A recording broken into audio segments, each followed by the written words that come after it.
গভীৰ নিশা কবিতাই নিজৰ সংজ্ঞা সোধে কবিক।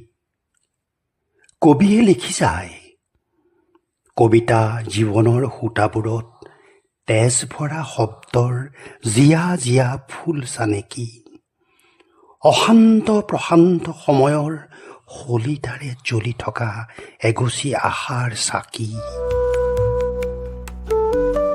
এটা আজীৱন নিঃসংগ তৰাই জ্বলি জ্বলি বিভোৰ হৈ বহি থাকে বন্ধ কোঠাত।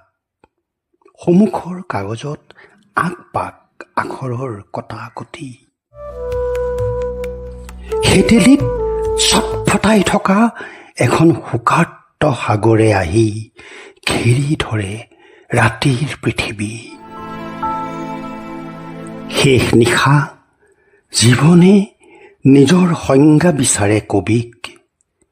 কবিয়ে লিখি যায়, জীৱন যে হৃদয় পুৰি নিয়া ধূপৰ সুবাস, চকুৰ পানীৰে জি উঠা এপাহ কৰুণ গোলাপ।